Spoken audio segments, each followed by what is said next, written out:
Good to have you back here on Newsday. Thank you so much for staying tuned. The G20 summit in South Africa has concluded with the United States notably absent after the Trump administration boycotted the two-day meeting of world leaders. Now, the traditional ceremony was disrupted when no U.S. officials were present to receive the symbolic gavel from South African President Cyril Ramaphosa. Now, the boycott occurred over President Donald Trump's claims about treatment of South Africa's white minorities. Despite the U.S.'s absence, leaders issued a declaration focused on climate change, global inequality, and support for developing nations. Now, the summit marked the first time the G20 has met in Africa and the first U.S. boycott in the group's history. We have senior research fellow at the Nigeria Institute of International Affairs, Dr. Adesuwa Erediauwa, joins us now for a review of this G20 meeting, just concluding in South Africa, the U.S. boycott, and the impact of member nations. It's great to have you on the show this afternoon. Thank you so much for joining me, Dr. Adesuwa. Thank you so much for having me. Good afternoon. Yes, well, you know, this is the first of its kind G20 summit where the U.S. boycotted. What do you think the impact of such was on the way the summit played out?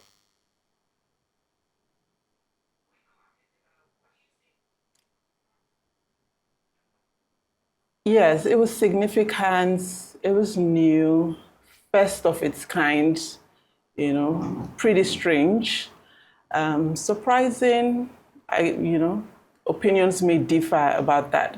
But the impact, I think it's pretty clear that it shows some sort of loss of influence on the part of the US. The fact that they boycotted the G20 and the G20, went on to hold successfully. I think that it goes to show that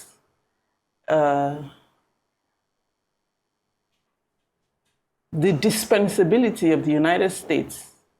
Okay. So this previously may have been a notion that the US is indispensable to the G20, but this just proves otherwise. And of course, again, the loss of influence. So I think that impact it's not a good look, when you're looking at global affairs, the fact that the G20 can go on to hold without the US successfully. Very well said. But on the other side of the coin, this is the first G20 summit on African soil. It's given the continent a bit of a prominent platform. How significant do you think this is in terms of global governance structures? And will the focus be on the global South? And will it persist, do you think, in future G20 meetings? So as the theme goes, solidarity, sustainability, equity, and all of that, I think it played out that way, that for African countries and the global South, it really spoke loudly of solidarity. If I'm clear about answering your question completely, although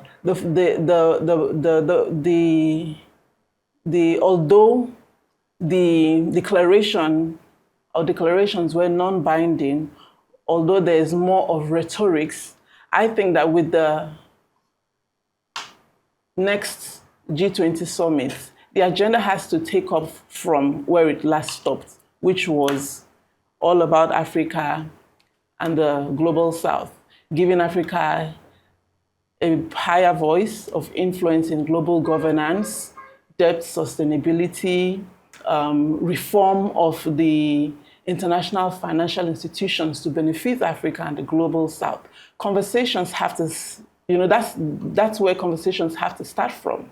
That's where conversation, not just from the next summit, but from now, So I think that Africa and the global South had a great opportunity to,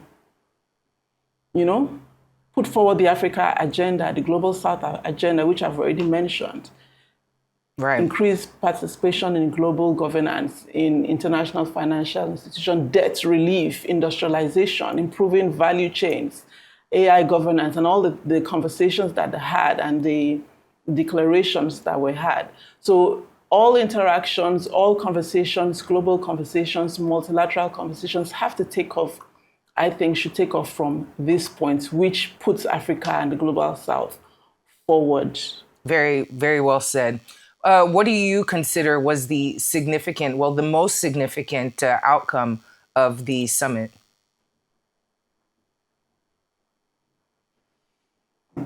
I would say I already mentioned that, first of all, the fact that the summit did hold successfully, even though there were no financial commitments, so to speak, the summit did hold. There was a declaration.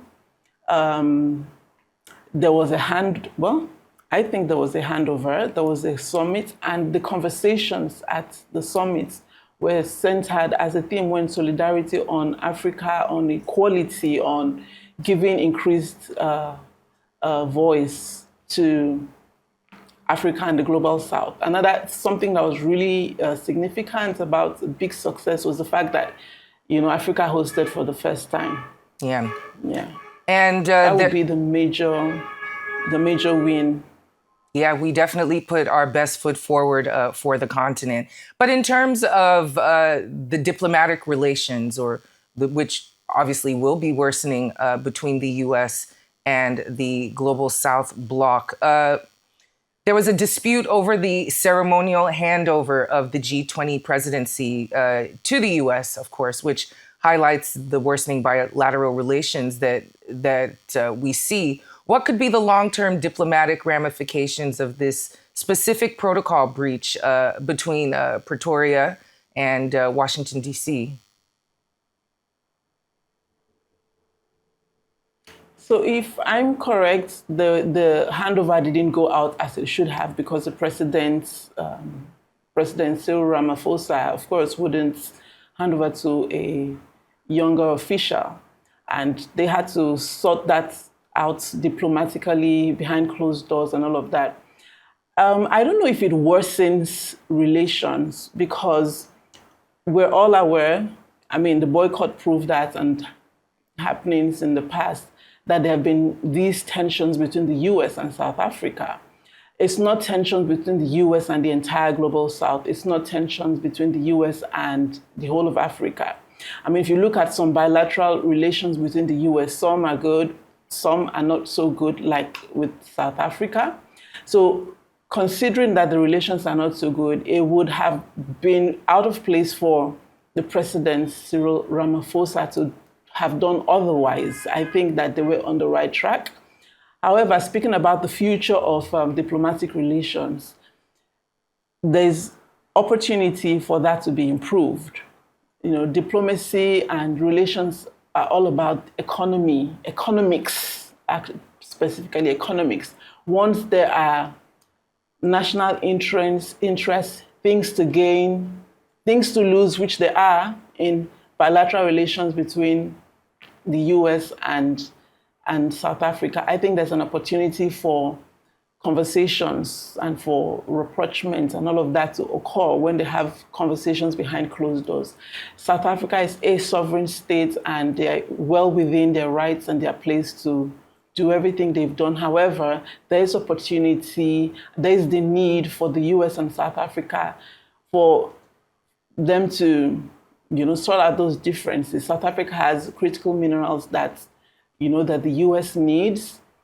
The US has markets that South Africa needs. There is an opportunity, but with, mutual respect and recognition by the two countries for relations to be restored. And many were wondering if the agenda or the negotiations or even the atmosphere of the summit, how it was affected by the US's absence. But we're also wondering if there was a clearer alignment that was seen amongst BRICS nations who were at the summit: Brazil, Russia, India, China, and South Africa.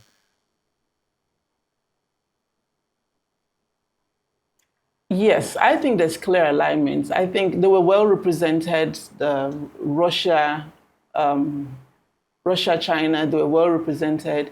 I think there's alignment because of the agenda. The agenda fits BRICS and the global south. The agenda for increased for global reform of global governance, the agenda for reform of the financial environment, the global financial environment, all those agendas, debt relief, infrastructure development, industrialization, and value chains for Africa, improving value chains and access for Africa and global South, all align with these with the BRICS country. So I think that it was a G20 for the global South and for Africa. It was a G20 where our voice was heard the loudest, despite the unfortunate events. But it was for us. Our voices were heard, and I think conversations start from what we said and what we demanded. Yeah, and sometimes these conferences happen, and it's broken promises or delayed promises.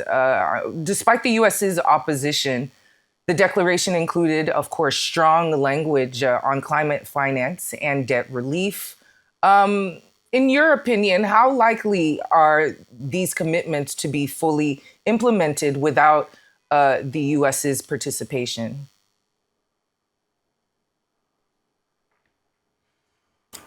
Well, the U.S. participation is important, and of course, with the G20, it's seeming to sound more like rhetorics, given the fact that there's no financial commitments with climate finance, and there's no strong commitments, and the U.S. is the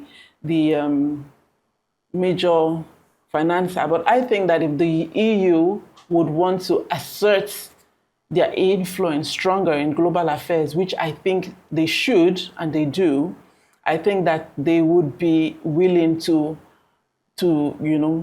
take the conversations and take the steps further with regards to financing, climate financing, and all of that. I think that this is the opportunity for them to shine in the absence of strong U.S. commitments. Yeah, outside of the shadow of the United States. Now, looking ahead to the next summit, which will be held by the U.S., ironically, do you anticipate a period of greater instability and polarization within this G20 bloc?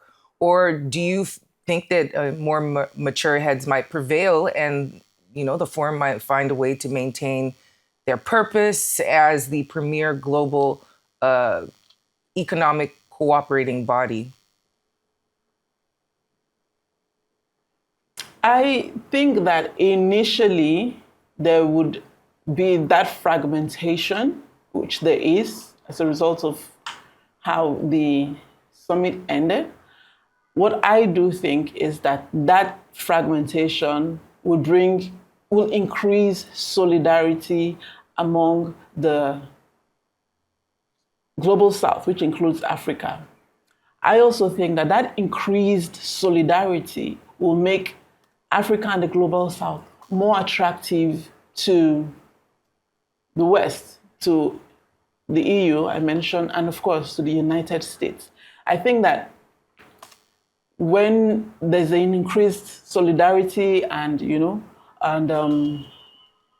unification and union, with the global South and Africa, that will be a strong alliance that would drive the US and the EU, that would drive the West to take the global South and Africa as serious partners, as equals on the negotiating table.